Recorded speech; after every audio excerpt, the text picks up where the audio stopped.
In this section we're going to be talking about the tackle law and the laws that govern the tackle and what referees and players need to know. First thing to know is that a tackle needs to have the ball carrier held by an opponent and the ball carrier has to be brought to ground by that opponent. If the ball carrier is not held on the ground, then no tackle has taken place. This might happen in a scenario such as an ankle tap or where a player goes to ground to secure the ball. So the ball carrier here is not held, which means no tackle has taken place. So he's got a couple of options here. One, he can get straight to his feet and continue without letting go of the ball. Or, if he's still on the ground and we have another player on their feet immediately, this player must be in a position to either release the ball to him or play it straight away. Here we have a tackle. Ball carrier held by an opponent and brought to ground. Our ball carrier is now tackled, and ingeniously in rugby he now becomes known as the tackled player. Our opponent becomes the tackler. Okay, in this situation we have had a tackle, but the player making the tackle has not gone to ground. So we have had a tackle because the ball carrier has been held by an opponent and brought to ground. Our ball carrier is now known as the tackled player, and the tackle laws do apply.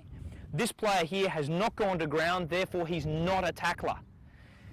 This leaves us with an odd situation in rugby. We've just had a tackle with no tackler. Why that's important will be made clear when we look at the gate.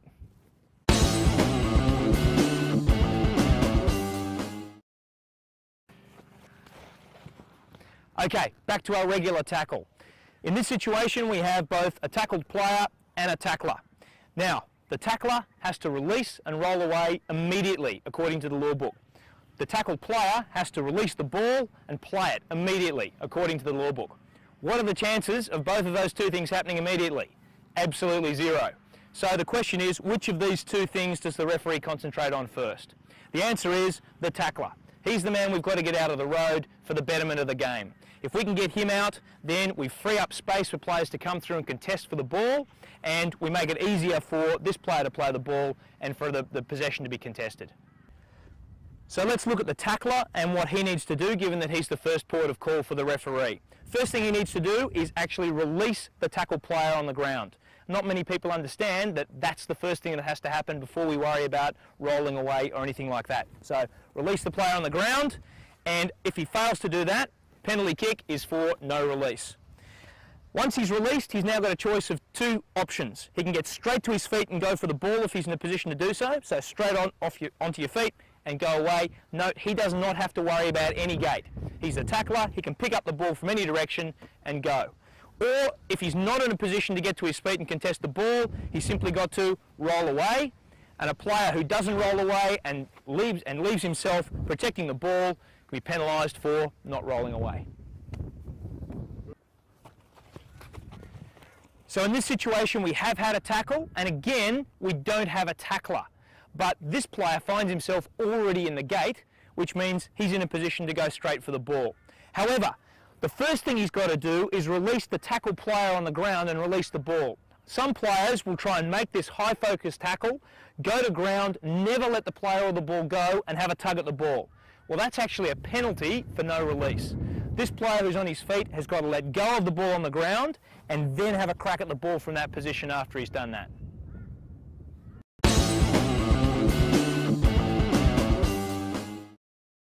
Okay, once we've dealt with the tackler, we now move on to the tackle player and look at what his options are. He's got to play the ball immediately, place, pass, release. Most coaches would want him to get a nice long place away from the opposition to make it easier for his team to contest the ball.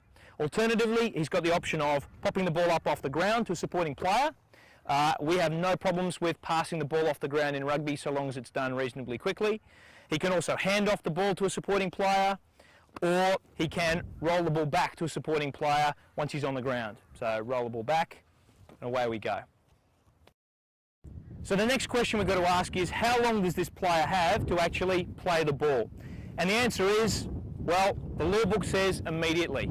Although a lot of people have a lot of different opinions about how long immediately is. We often hear 3 seconds, and that certainly isn't the law book, so that's not correct either. What we look at is, this player has as much time as it takes for there to be an opposing player or supporting player on their feet attempting to go for the ball. So in a situation where a player from the opposing team is on their feet trying to contest the ball, this player has run out of time. He's got to let go of the ball immediately and let this player have it. However, in the situation where there's no opposing player trying to play the ball, well, this player now has a lot more time at his disposal to exercise his options, and a referee certainly shouldn't be penalising a player for not releasing the ball if it's going to have no material effect on the game. If the player is there and a player is on his feet trying to go for the ball and he won't release, that's a penalty kick for no release.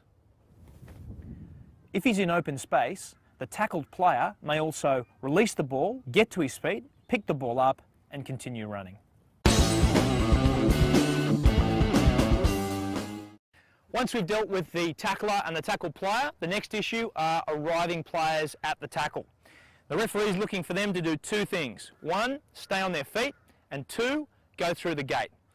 On the issue of staying on their feet, the referees are looking for players, supporting players from both teams to be a plane taking off, not a plane landing. So let's have a look at these two scenarios and identify what the referee is looking for.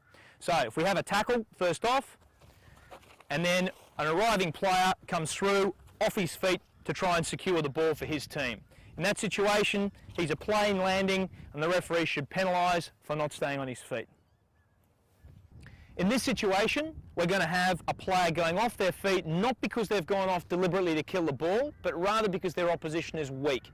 In that situation, a player who's driving out positively as a plane taking off shouldn't be penalised by the referee if he ends up going off his feet because of the fact that he did so because of weak opposition. So let's have a look at our tackle here. Oh, a player here in a weak position, he drives through and ends up going off his feet. Let's talk now about the gate. The gate is not actually in the law book. It's a construct that we use to explain to players what direction they can approach from in order to contest the ball at the tackle. What the law book says is that you've got to come from behind the ball and from behind the player closest to your goal line.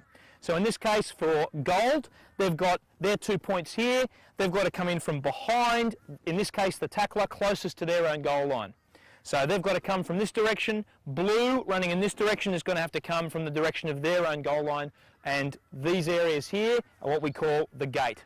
Any player who comes in the side is going to be penalised for not coming through the gate.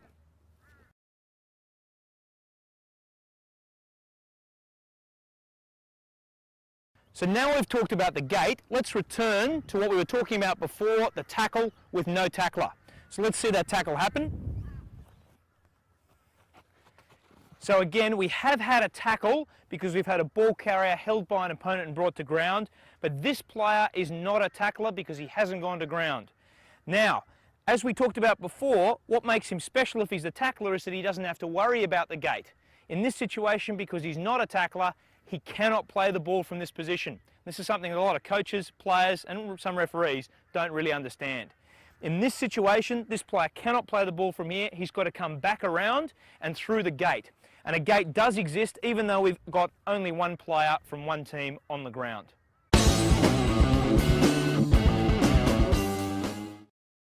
The last thing we want to talk about a tackle is tackle offside. There is in fact no such thing.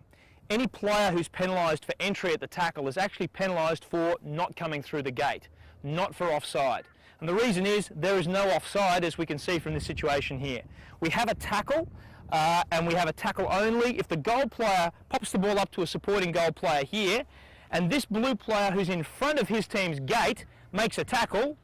Crowd will probably have a problem with that, claiming offside, but in actual fact it's a-okay. There is no offside at a tackle. Similarly, that player could take an intercept and run off for the rest of the field, no problem. That player isn't offside until we have a ruck form over the tackle.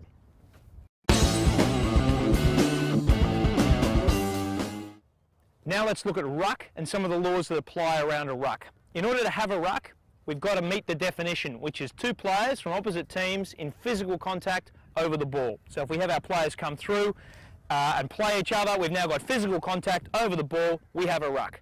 At this point, we've got offside lines that extend throughout the across the entire field that players now need to move back behind.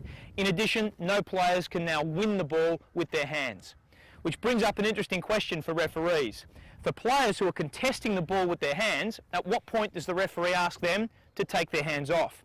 Well, let's look at the situation where our blue player is jackling for the ball from the gold player on the ground. In this situation, what the referee is looking for is that the blue player has got his hands on the ball and is actually contesting the ball. Now, for this year, the IRB have made it clear that a player who arrives first at the tackle may continue to play that ball so long as he gets possession of the ball as this ruck forms. So if he's got his hands on the ball and this player comes through to contest it, no referee should now ask for that player to take his hands off the ball. We should allow the player to continue to win the turnover and allow him to play the ball with his hands.